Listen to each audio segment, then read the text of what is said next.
Saudara-saudara sekalian, kemarin kita bicara tentang para pahlawan kita. Dan hari ini kita juga bicara tentang pahlawan masa depan. 100 pemimpin muda Indonesia. Mereka adalah wajah masa depan Indonesia. Mereka adalah potret masa depan Indonesia. Di tangan mereka lah. Di tangan mereka lah. Di tangan mereka lah. Insya Allah Indonesia akan mengambil gilirannya. Bukan hanya dalam mensejahterakan negerinya, tetapi juga dalam memimpin dunia yang mulai terseok-seok. Kalau dulu dengan semangat anti kolonialisme, Soekarno pernah menggabung seluruh bangsa-bangsa terjajah di dunia dalam sebuah gerakan internasional. Maka sekarang para pemuda Indonesia juga, para pemimpin muda Indonesia juga harus mewarisi semangat itu. Supaya kita jangan dibuat panik oleh krisis. Supaya kita jangan dibuat bertengkar oleh masalah-masalah kecil. Supaya kita tidak dibuat terpecah oleh perkara-perkara yang membuat kita tidak akan pernah menjadi bangsa besar. Supaya kita tidak terpisah-pisah oleh sekat-sekat kecil dan tipis di antara kita. Peradaban-peradaban besar adalah karya akumulatif antar generasi. Bangsa kita ini tidak akan pernah berdiri hanya dengan darah satu orang, hanya dengan air mata satu orang, hanya dengan ide satu orang. Itu sebabnya yang diperlukan oleh Indonesia masa depan bukanlah satu orang presiden, tapi sebuah tim impian.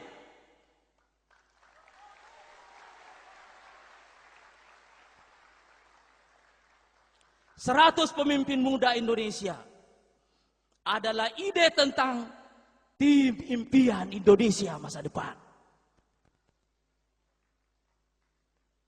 Dan di antara 100 itu kita tidak sedang berbicara jabatan apa yang akan kita duduki. Tidak.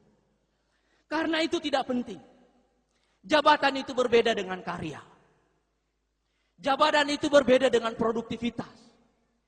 Jabatan itu berbeda dengan kemampuan. Bahkan seringkali jabatan-jabatan besar hanya menjatuhkan kita, menjatuhkan martabat kita, menjatuhkan kehormatan kita jika jabatan besar itu tidak sepadan dengan kemampuan yang kita miliki.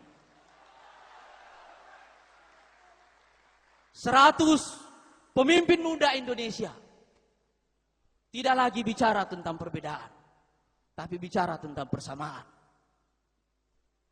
100 pemimpin muda Indonesia menyadari masa lalunya dengan kuat, menyadari akar sejarahnya, tetapi punya mimpi besar untuk masa yang akan datang. Yang bukan hanya dibatasi oleh sekat-sekat batasan NKRI yang sempit itu. Walaupun kita menganggapnya besar, tetapi dunia yang besar ini bahkan telah menjadi sebuah kampung kecil. 100 pemimpin muda itu bicara tentang bagaimana mengantar Indonesia, bukan hanya menyelesaikan krisis dalam negerinya, tetapi menjadi bagian dari kontributor peradaban dunia yang baru.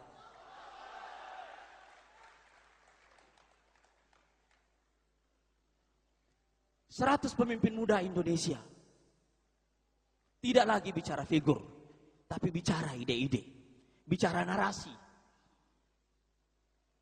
Mereka tidak bicara janji-janji, tapi mereka bicara kinerja. Mereka tidak bicara tentang diferensiasi. Mereka bicara tentang kekompakan. Mereka bekerja dalam suatu tim dan tidak bekerja untuk kejayaan pribadinya. 100 pemimpin muda Indonesia adalah tim masa depan Indonesia yang seharusnya kita bangun. Jadi apa yang diperlukan oleh Indonesia sekali lagi bukanlah seorang presiden, tapi sebuah tim impian.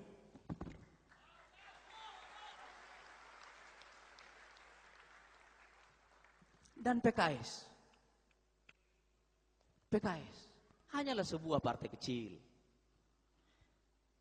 Hanya setetes air di lautan Indonesia. Hanya sedikit darah dalam seluruh darah pahlawan yang pernah tumpah di Indonesia. Hanya sedikit air mata yang pernah mengalir di negeri ini. Hanya sedikit ide-ide yang pernah ada dan berkecamuk dalam pikiran bangsa ini. Dan karena itu, PKS tidak akan pernah bisa mengurus negeri ini sendiri.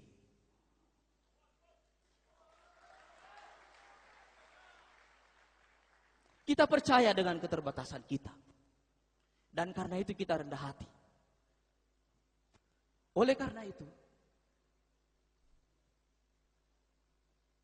kita perlu mengembangkan semangat untuk menghargai orang lain.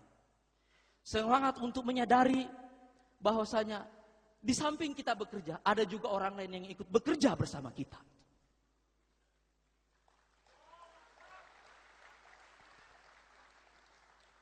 Di PKS banyak orang hebat.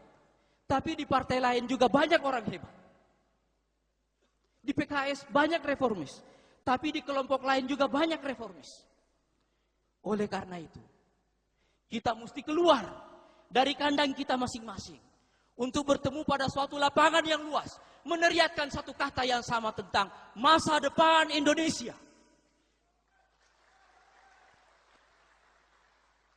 Dan biarlah di lapangan besar itu, kita menggunakan baju kita masing-masing. Dengan warna yang berbeda-beda, tapi dengan satu semangat yang sama. Karena hanya ada satu kata, Indonesia. Kita ingin 100 pemuda Indonesia itu, 100 pemimpin muda itu, meneriakkan satu kata. Bangkit negeriku, harapan itu masih ada. Dan jika ada warisan dari orang bijak seperti Roosevelt, kita juga mendapatkan warisan dari seorang bijak yang lain. Umar bin Khattab. Beliau pernah mengatakan, setiap kali saya menghadapi masalah-masalah besar, yang kupanggil adalah anak muda. Bangsa kita ini sedang menghadapi masalah yang serius. Dan yang bisa menyelesaikan masalah serius ini adalah para pemimpin muda itu. Wassalamualaikum warahmatullahi wabarakatuh. Banjarbaru, kota idaman.